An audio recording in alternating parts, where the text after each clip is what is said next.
Okay, so good morning, everyone. So we were here last time. We were doing asymptotic properties of MLE, so maximum likelihood estimate, and we have defined maximum likelihood estimators and so on. And we also discussed the asymptotically consistent definition, and then asymptotically unbiased. And so this is how it's defined. So limit n tends to infinity. The maximum likelihood estimator, which is denoted by theta hat ml, and this is an estimator of theta. If it so happens that the difference between them and the probability of that being happening above some small epsilon is 0. Okay. In other words, theta hat ml it becomes a estimator of theta as n tends to infinity. Okay. And we have also discussed asymptotically unbiased. So basically the bias should, as n tends to infinity, the expectation of the estimator must be equal to theta. In other words, the bias must be 0. Okay, so the bias was the difference of this. Okay, as n becomes large, the theta hat ml is approximately a normal random variable. Okay, so that's also we have seen before in the previous class. So you do a proper scaling because this is your estimator, and this estimator is approaching theta. So if I scale by that, if I take a difference, then this would make sure that the mean is going to be 0. Okay, and then I do a similar thing with respect to the variance. So if I scale by the variance of the estimator, then with this proper scaling, I will approach to the normal, towards the normal distribution with standard normal distribution, right? Okay, so these are the things we have seen before. Now let us see some solved examples. So let theta 1 be an unbiased estimator of theta, and w is the 0 mean variable, so that theta 2 is theta hat 1 plus w is also an unbiased estimator for theta. Okay, that is straightforward, right? Because expectation of theta hat 2 is expectation of theta hat 1 plus expectation of w. Maybe I did this in the previous class itself, right? So expectation of theta hat 1, and then its expectation of w being a 0 mean random variable. The mean is 0 here. So this is just expectation of theta hat 1. So, well, this is exactly the same. So if this is unbiased estimator, then obviously theta hat 2 is also an unbiased estimator, right? So that's done. And let theta hat 1 be an estimator for theta such that this happens where a is not equal to 0. Then if you do this, is an unbiased estimator for theta. Okay. So that's also, it's fine because from here, like we know, if we take the expectation, right? So if we take the expectation of theta 2, then what do we get? Expectation of theta hat 2 is expectation of theta hat 1 minus b by a, right? So expectation of theta hat 1 is a theta plus b minus b by a. So this is, and this also gets cancelled. So this is theta. So that's fine, right? So expectation of theta hat 2 is also an unbiased estimator because the bias is 0, because expectation of theta hat 2 is theta, right? So okay, so that's fine. So this is also done, right? Another example is let x1 to xn be a random variable from a uniform distribution where theta is known. Consider the estimator this. Okay, so what is this? What did we do in the last class? If a random variable is given by this, then it is called order statistics. So this is an order statistics where since this is max, so this is x1, right? Okay, so what you know from here is like this is order statistic with x1, and theta hat n is x1, and you know the PDF and CDF for these guys, right? Okay, so PDF and CDF are known, and that may be used here. Okay, so find the bias of theta hat n, and then find the MSE of theta hat n, and check whether theta hat n is a consistent estimator of theta. Okay, so let us see this. So first of all, okay, let us do this here. So first of all, we are given that x is a uniform, and then it's 0 theta, and And then the PDF and CDF, the PDF and CDF, because it's order statistics no, I mean, first of all, it's uniform. So I can write the PDF and CDF directly directly in the sense like for the uniform. So I have 1 over theta and 0 less than equal to x less than equal to theta. And then I have 0 otherwise. So this is the PDF of the uniform 0 theta. And then the CDF also we know CDF will be 0 for x less than 0 because lower bound and x by theta for 0 less than equal to x and less than equal to theta. And then it will be 1 for x greater than x greater than theta actually. Okay, so this is what we have for the PDF and CDF. Now since theta hat we use the notation n, right? So theta hat n is, according to our notation, it was order statistics 1. So the PDF of theta hat n is given by f theta hat n y is n f x x. So this is something we just I just recall from the order statistics definition. Okay, so you can refer this back to what was the order statistics. Okay, so this is like recall order statistics.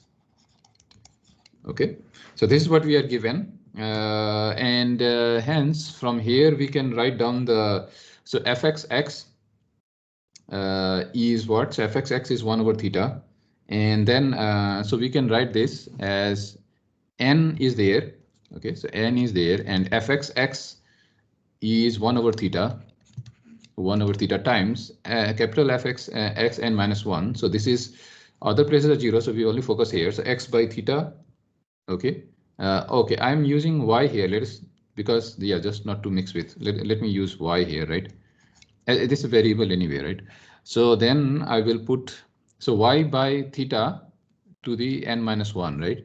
So y by theta n minus 1, right? So this is for 0 less than equal to y less than equal to theta. Okay, and it is 0 otherwise. Okay, because otherwise this guy will make it 0 anyway, right? So overall otherwise is this is 0, and this I can simplify as n by theta to the n y to the n minus 1. This is for 0 less than equal to y less than equal to theta, and it is 0 otherwise. Okay, right? So so now yeah, so in this problem, like we were supposed to find this bias, right? So bias of theta hat n is expectation of theta hat n, okay, and minus the theta, okay, which is the parameter, right? So this is what we are supposed to find, right? So to find expectation of theta hat n, we needed the PDF of theta hat n. Theta hat n was given to be an order statistics, right? So that's why we had to find this PDF of which is found here, and now we need to find the expectation of that, right? Okay, so now let us find out the expectation of to find the bias. The bias of theta hat n we have. Okay, so to find the bias of theta hat n, we will compute the expectation. Okay, so these are all things we know. So expectation of theta hat n is computed by it's going from 0 to theta, and so I have to multiply by y and then the PDF of that, right? So y times n times y to the n minus 1 by theta to the n dy, and this after integration you do this. I have well, it's very easy, right? So n by theta to the n, and then this is y to the n 0 to theta dy. So it's n by theta to the n y n plus 1 by n plus 1, and this is 0 to theta. Okay, and then if we solve for this, it will be n by n plus 1, and because theta, sorry, here it will be theta. Okay, sorry, here it will be theta. So theta n plus 1 and theta, so there will be 1 theta left here. Okay, so that's where we have expectation. So now the bias will be given by, so thus bias is given by bias of theta hat n. Okay, this one. Okay, so this is expectation of theta hat n minus theta. So this is n by n plus 1 that we computed before minus theta. So this is minus theta by n plus 1. Okay, so the next step was to find the MSE of theta hat n. So to find the MSE, what was the formula we know? The formula we know is variance of theta hat n plus bias of theta hat n squared. So this is variance of theta hat n plus bias of this squared is found from here. So this theta hat square by n plus 1 squared. Now we need to find this.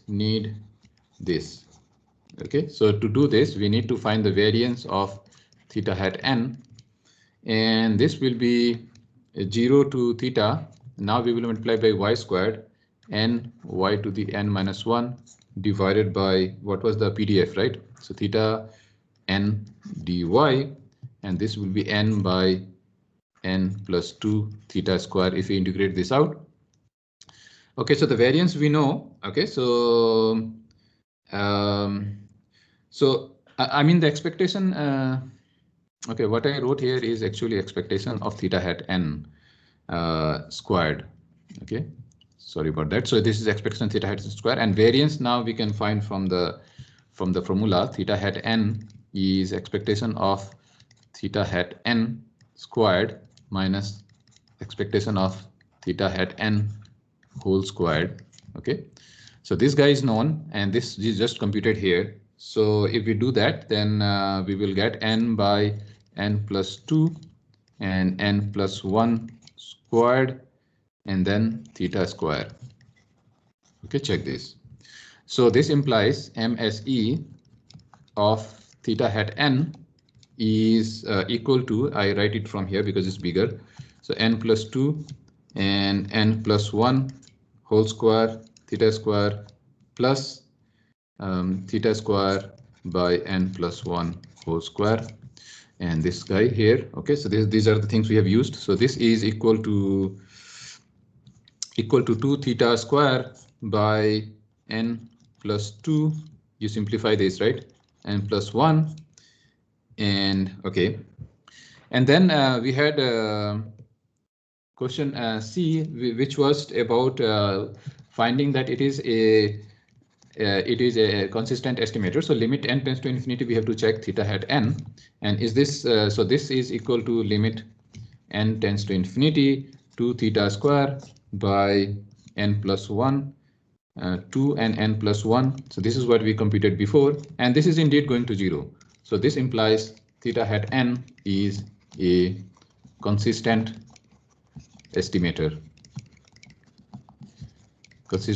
of small theta.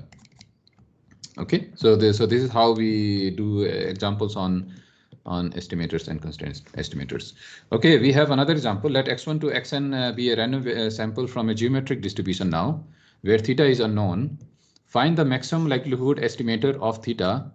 Okay, based on this random sample. So this is a random sample. So this is IID. Okay, and since this is, remember, for maximum likelihood estimator, we need the joint PDF, right? Joint PDF, and then that is parameterized by theta. Okay, so remember what was that? So x1, x2, xn, and that is parameterized by theta. And this is just a notation, but what it is actually x1, x2, the joint PDF, xn, and then this is parameterized by theta. And this, if it is coming from a random sample, so that is like marginal, right? So x1, x2, and pxn, each parameterized by theta, obviously. So I put theta also here. So what is the deal here? The deal is to know the marginal. Do we know the marginal? Yes, because this is geometric and it is parameterized by theta. So theta will appear here, and we will product it. Then this will give us the likelihood, and then we have to find the maximum of that. So we have to do the maximize. So let us try to solve this. Okay, so the margin PDF of geometric we know, right? Okay, so I'm going a little bit fast today just to cover the complete things.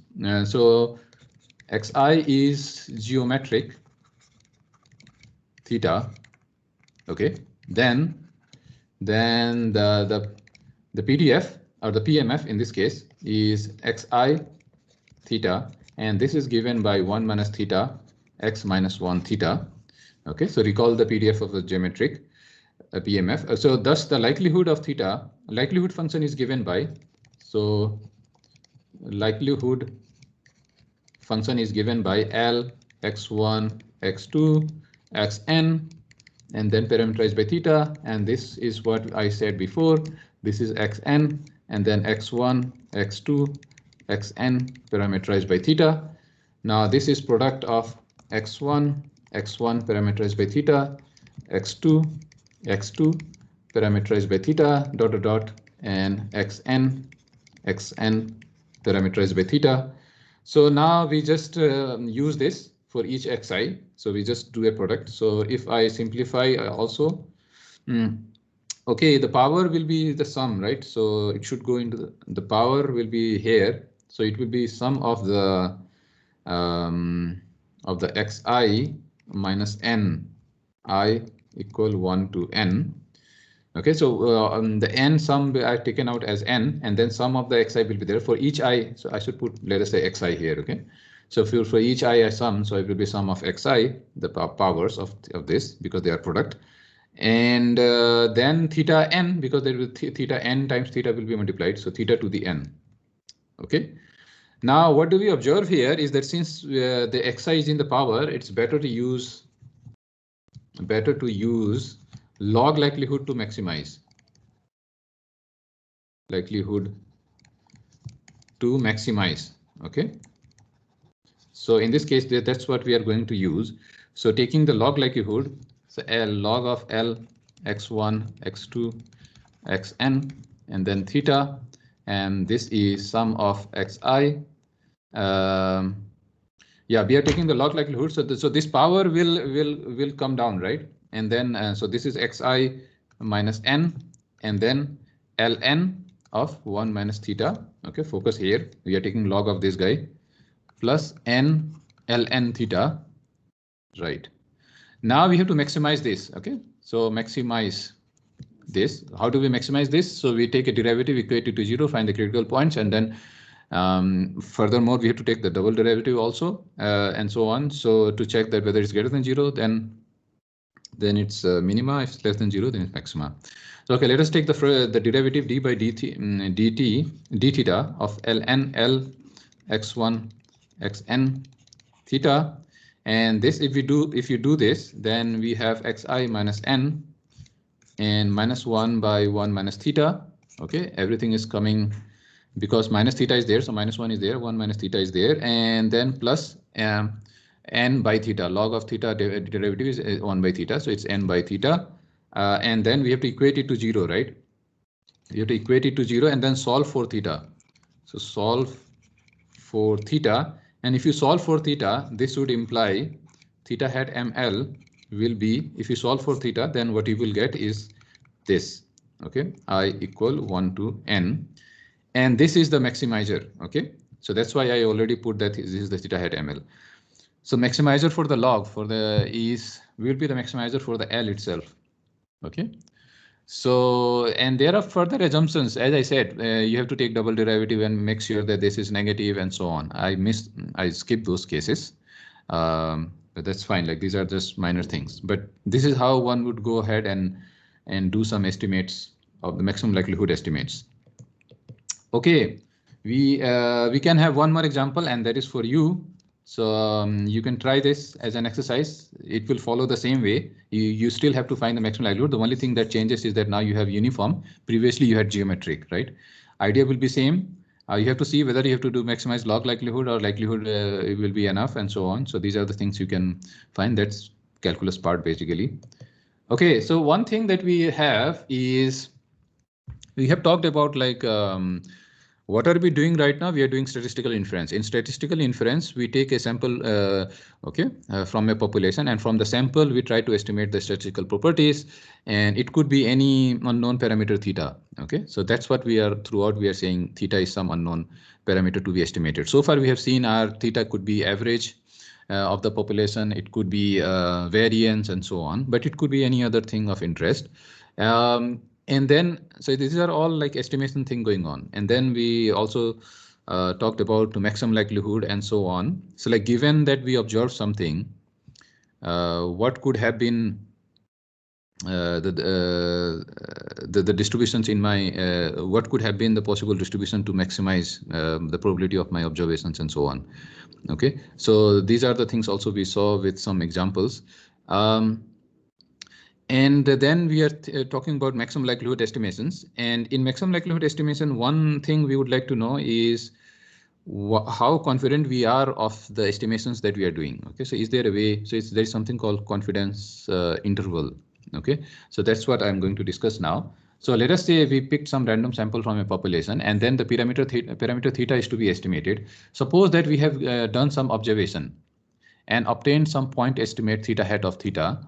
Without additional information, we don't know whether theta hat is close to theta. Okay, so without any additional information, we don't know how close theta hat is to the actual theta in an interval estimation. So this is the new thing now we are introducing. In an interval estimation, and instead of just giving one value of theta hat, we provide to the user some interval that is likely to include the true value of theta. Okay, so your theta may be here, and you want to produce some lower estimate and you want to produce some upper estimate. Okay, and then you want to give this this bound to the user that your theta is going to lie between this interval. Okay, and that is the problem of interval estimation. The confidence level is the probability that the interval that we construct includes the real value of theta, and then you can go ahead and also provide a measure that's called confidence, and then like how confident you are that the theta that you're supposed to estimate lies between this in this interval. Okay, so these are the new terms that you see in the statistical inference theory. So obviously, smaller the interval, higher the precision with which we can estimate theta, right? And higher the confidence level. Okay, so since we believe that the interval we give is a good one, now the another thing is like smaller the interval, the better our confidence. Okay, so if theta is somewhere here and then you are giving a estimate that is very far, let us say 100 here and 100 here, then maybe you are not very confident, right? So so these are just technical terms.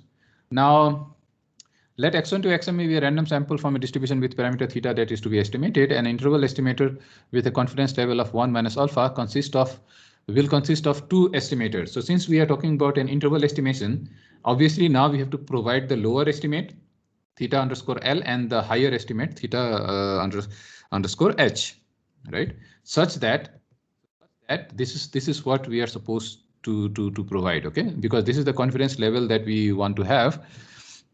So what we are saying is that probability that theta will be greater than or equal to theta hat L, and theta will be less than or equal to, I mean, this is the same thing as saying that theta is greater than or equal to theta hat L and less than or equal to theta hat H. Okay, so upper and lower bounded by this with this confidence.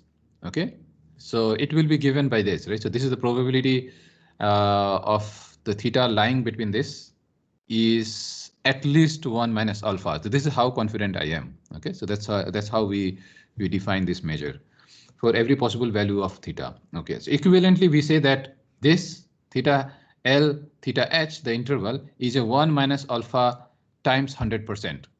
Okay, confidence interval for theta. So how confident you are, you can change this to percentage rather than saying this in terms of some number. Okay, you can raise this to percentage, and then you can say you are so much percentage confident about the theta lying between this.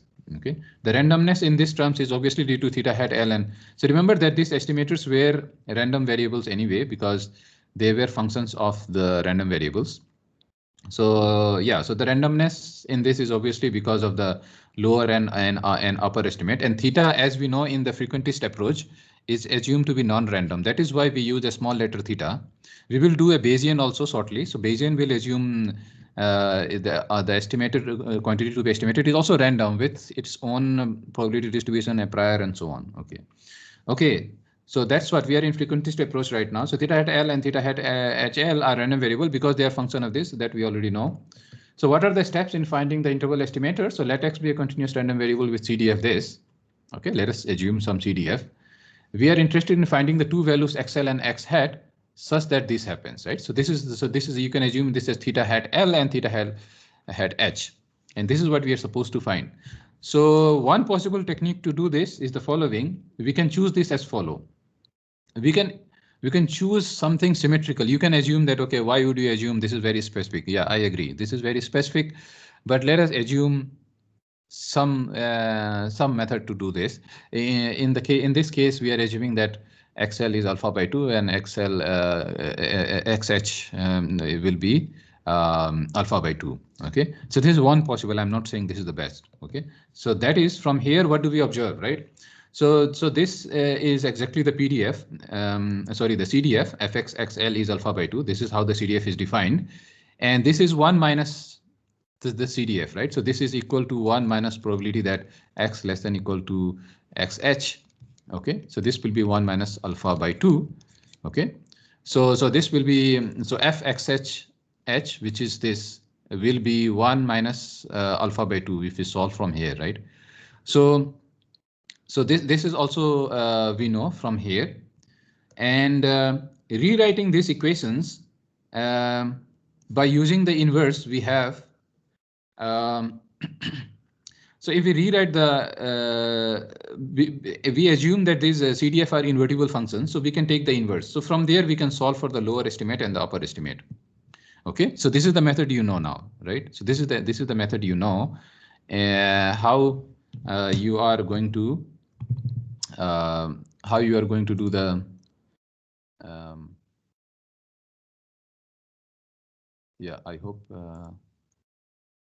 okay, so how you are going to find the lower and the upper estimate. What is needed? You need the CDF. Okay, once you need the CDF and someone gives you a confidence interval, you split like this. You split like this basically, and then you take the inverse, and that gives you the lower and upper estimate. Okay, so and this is the plot of this. I let you to infer from the plot. Okay, this is the symmetrical part XH and this, and you are talking about how confident you are while lying between XL and SH. Okay, so this is the confidence interval within this range. Okay, let us do some example on this. So let Z be a normal and find a lower and upper estimate such that this happens. Okay, so in this case, so this I can write this as 1 minus alpha. So this implies alpha is 0.05, right? And the CDF of Z is given by CDF, since this is standard normal. So this CDF of Z is nothing but phi. Okay, the phi function.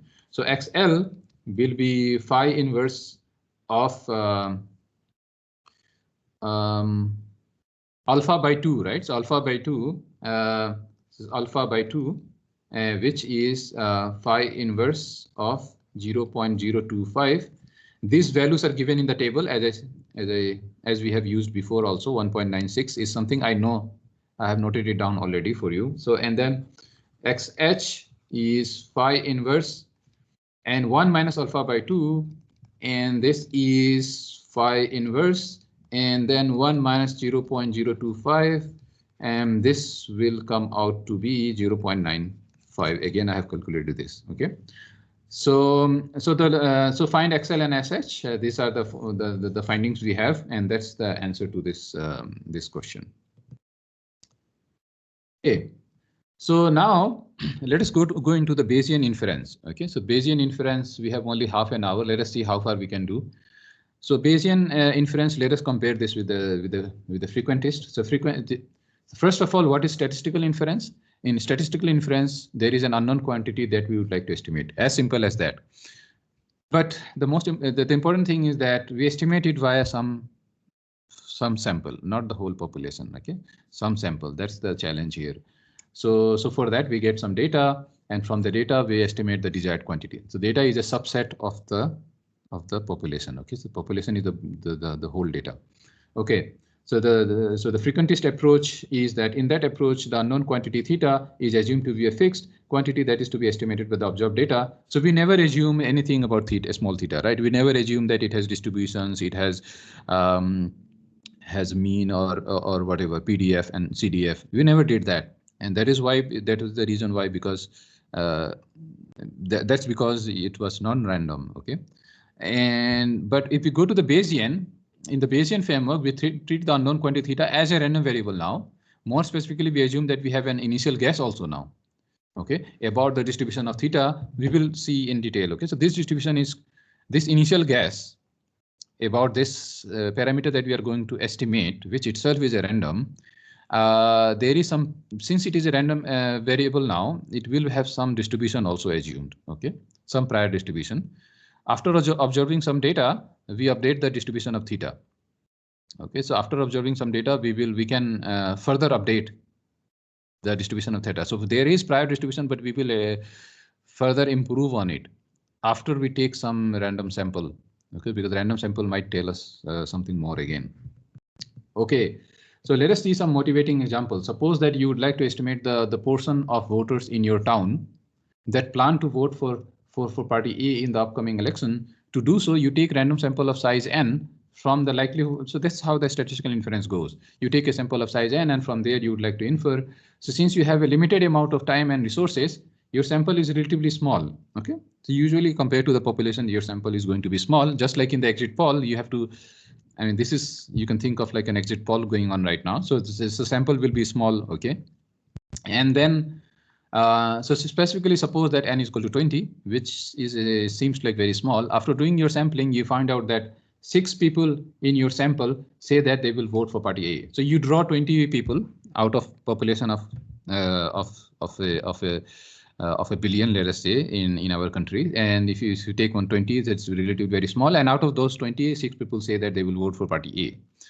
Okay, so I mean, this example is, I'm not asking anything specific in this example. This is just, yeah, a scenario that has been given to us. Now we will analyze a few things. So we are trying to motivate Bayesian. Okay, so you will see there is nothing I'm asking in this to solve. So let us see for this scenario what are the things we have in hand.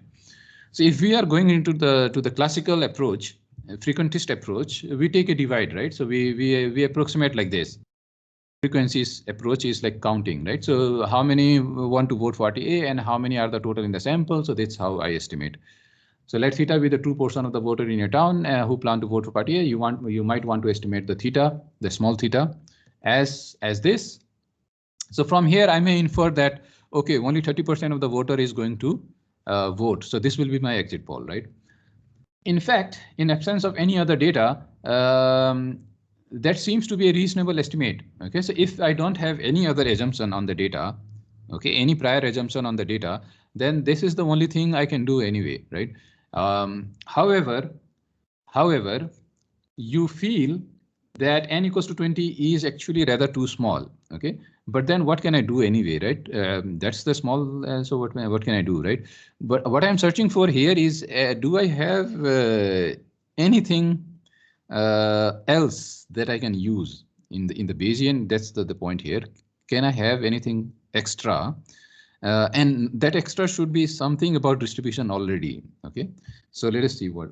So if n is 20, so thus I guess that the error in my estimation is might be too high. I mean, that is a reasonable assumption. Okay.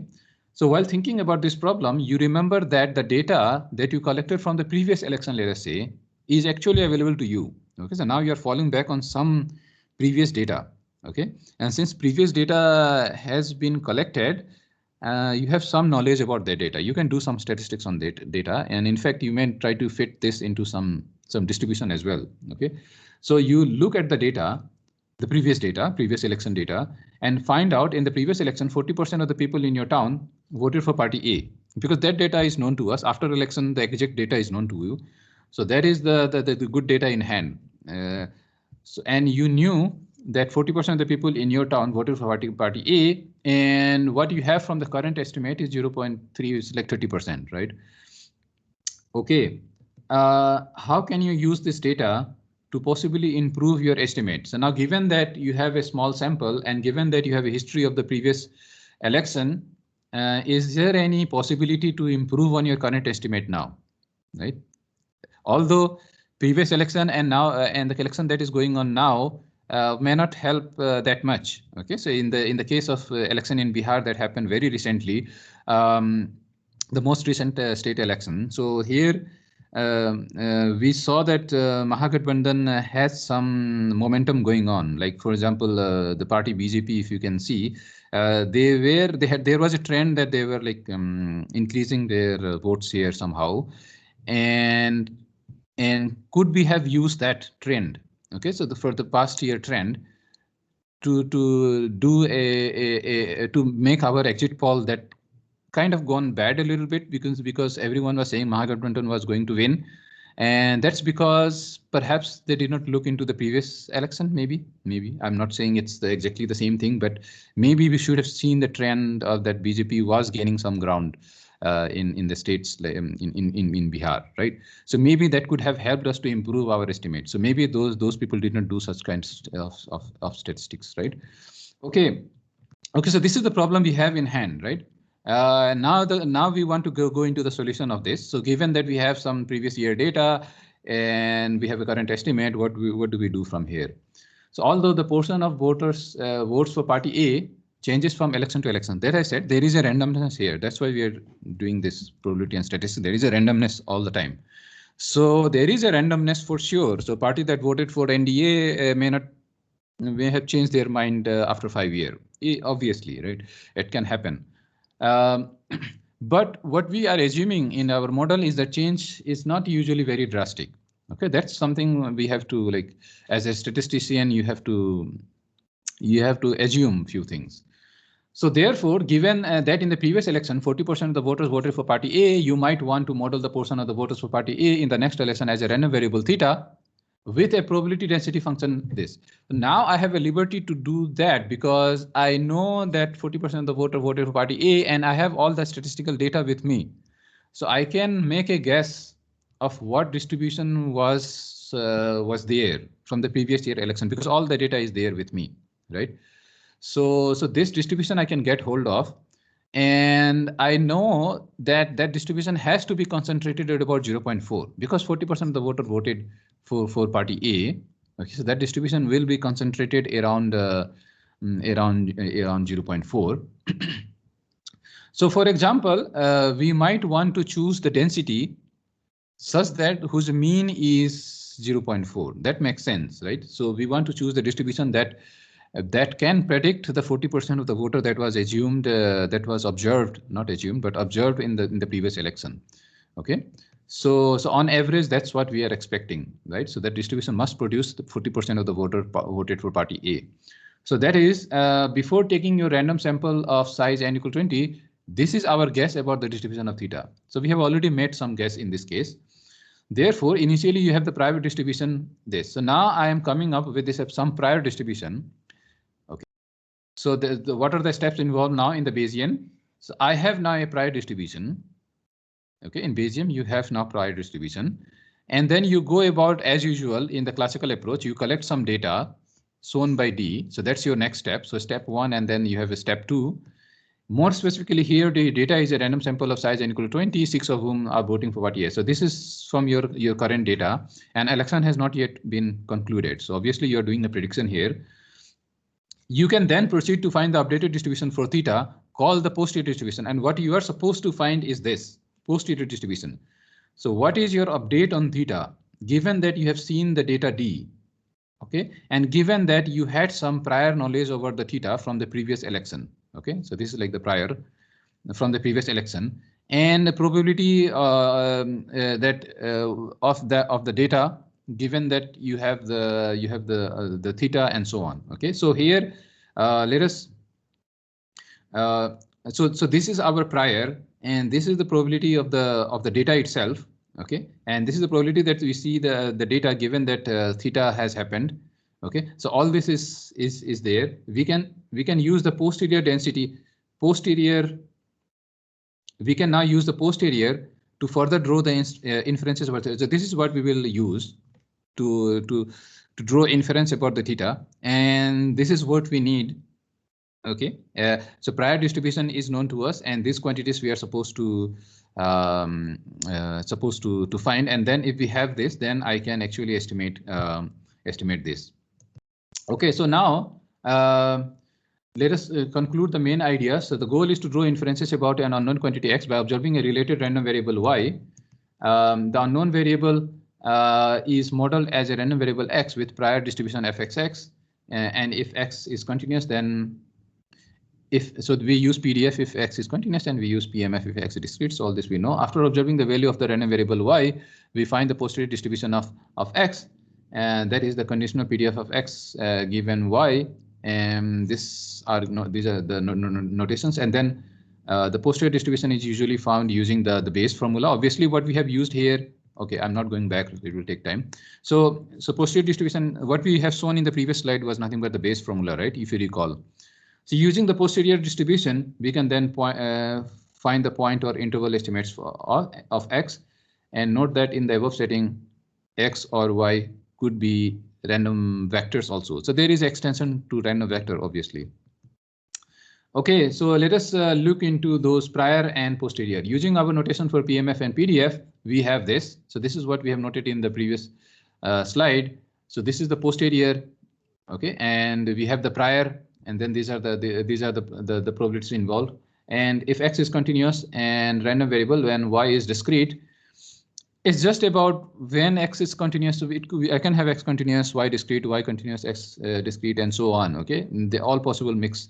Wherever you find it's continuous, then you use PDF, and whenever you find the variable is discrete, then use PMF. So that's what this slide is going to say. Okay.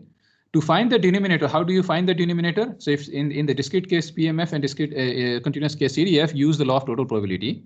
So use the law of total probability to estimate this. Okay, so probability that of y is probability that y given x, and probability that y given x, and then probability that x. Okay, so this can be used to estimate this, assuming that this is known and this is the prior that is known to us. Okay. And this is, so obviously this is called the posterior distribution. So let us see and solve example, then you will see what is going on here. Okay, so let us find the posterior density of x given y equals to 2. So what do we have here? So using Bayes rule, what do we have? Bayes rule, we have fx given y, and what we are supposed to find is this, right? So that's what we are trying to find directly, right? So x given 2 is probability that y given x. So this flips, right? Y given x, and 2, this also flips, right? So 2 given x and fxx divided by probability this, right? Now, y given x is given to us to be geometric already. So this we will use now, right? So since y given x is geometric of x, this implies that probability that y given x is x1 minus x, y minus 1 for y equal 1 to so on. So this is something we know for geometric, and this will imply probability that y given x. Okay, we are trying to get this, right? So this is 2 given x is x1 minus x. Okay, this is 1 minus x. Okay, so this is 2 minus 1, so this is 1 here, right? Okay, so this is what we know, and we got this now, and now we will find py2. So py2 is, so we will use the total probability. So this is pyx. Okay, so this will be useful now because we have found this, and fxx is known to us, that's uniform. This is dx. So this will be, now it's between 0 and 1, so we have to in limit adjust to 0 and 1, x1 minus x, and since it is uniform, so the PDF is 1 dx, and this is 1 over 6. So therefore this implies that now we can continue from here. X given y, we just substitute the values that we have got now. So x 1 minus x times 1 by 1 over 6. This is 6x 1 minus x, and this is obviously for x between 0 and 1 because x is only defined between 0 and 1. Okay, so this is how you got the posterior. Okay, so this is the way you compute the posterior. And then similar to what we had, we have something called map estimate in this case. Maximum likelihood estimator in the classical case we have seen, and now we have maximum a priori estimation. So let us see what is that. That's the definition of this we will do now. So the posterior distribution, this fx given y contains all the knowledge about the known quantity x. Therefore, we can use the posterior to find the point interval estimates of x. One way to obtain a point estimate is to choose the value of x that maximizes the posterior PDF. Okay, and that will be called the posterior estimation. Okay, so in other words, we are finding an x for which this will be maximized. Okay? X given y. So we are finding the maximum of this x given y. So in the case of discrete case, this is the maximum we get. In the case of continuous case, this is what we get. So it's about maximizing. Okay, once we have a hold on this function, we have to use calculus if it is differentiable and use some discrete method to find maximum. Okay, so we know that fyy does not depend on the value of x. Hence, to find the, so if you go back here, this was fy given x, y given x. Okay, and then this was px, and then okay, let us assume everything is like continuous. Then fyy. This guy does not depend on x. Does not depend on x. So while maximizing, this guy has a no role, right? So I can just remove this. So maximizing this is the same thing as maximizing just the numerator, because denominator has no role to play. So that's what this slide is trying to say. Hence, to find the map estimate of x, given that we have observed, find the value of x that maximizes just this. Forget the denominator. Okay, so forget denominator. Forget fyy in denominator. Okay. Okay, so that's how we can define the map estimate. Okay, and obviously if it is discrete, then you replace this by PMF. Okay, let us see an example of a map estimate. Let x be a continuous random variable with the following PDF, and moreover, let this is given to us. Like these things are good for us because this is what we need also in the Bayesian, right? So this is on the right hand side. We need these quantities. Find the map estimate of x given y equal to 3. Okay, so let us find out a map estimate of this. So we know that this is given to be geometric, right? So let us try to do that. So probability that y given x can be computed now is x. In fact, we have done this before. So this is y minus 1, y equal 1 to so on. So this implies that probability that y given x. Now let us substitute the 3. Okay. So 3 given x is x 1 minus x square because y is 3, and need to find the value of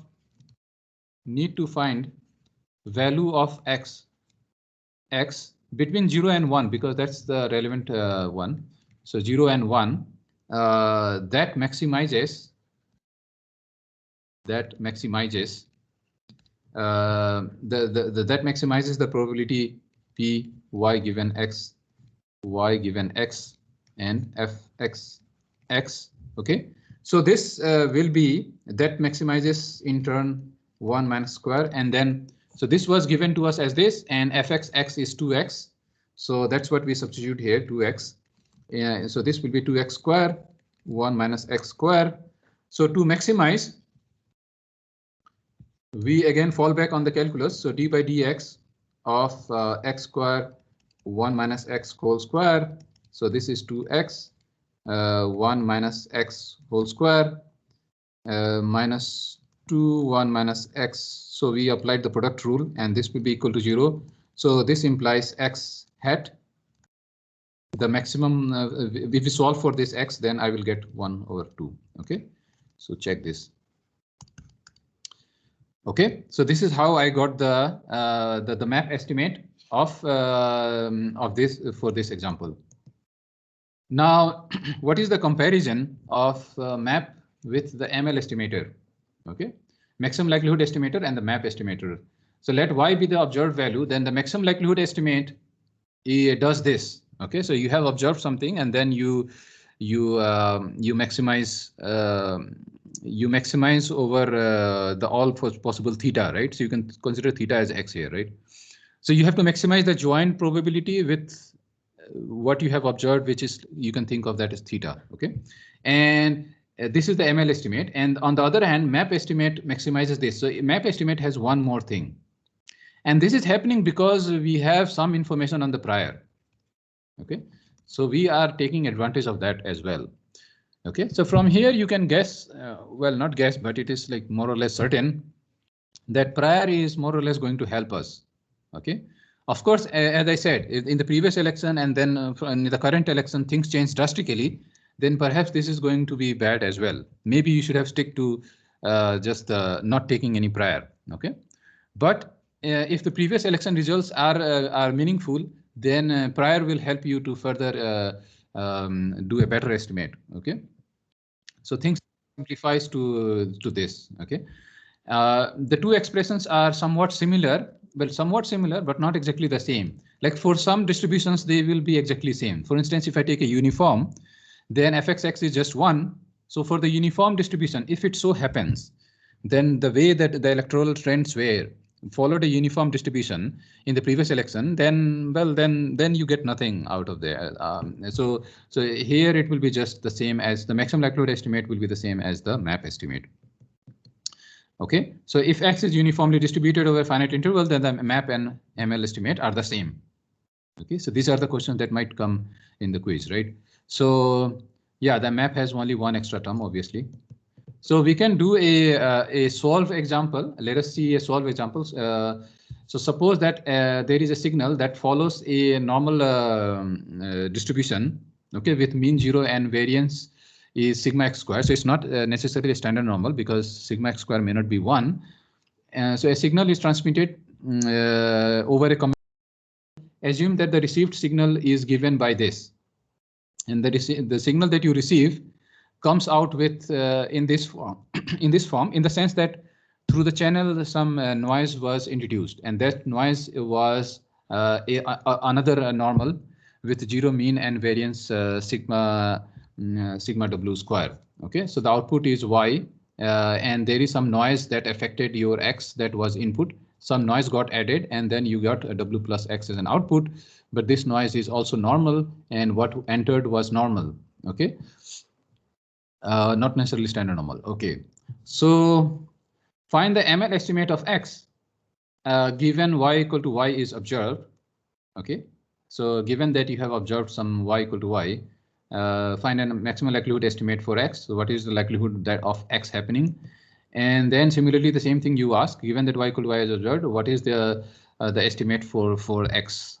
Okay. Okay, so let us see this example. So what do we have? So here we have the fxx is known to us, right? So fxx is 1 by square root of 2 pi and sigma x e to the minus x square by 2 sigma x squared, right? This is the PDF of the standard normal for x, not standard normal, but just the normal. And we also have y given x equal to x will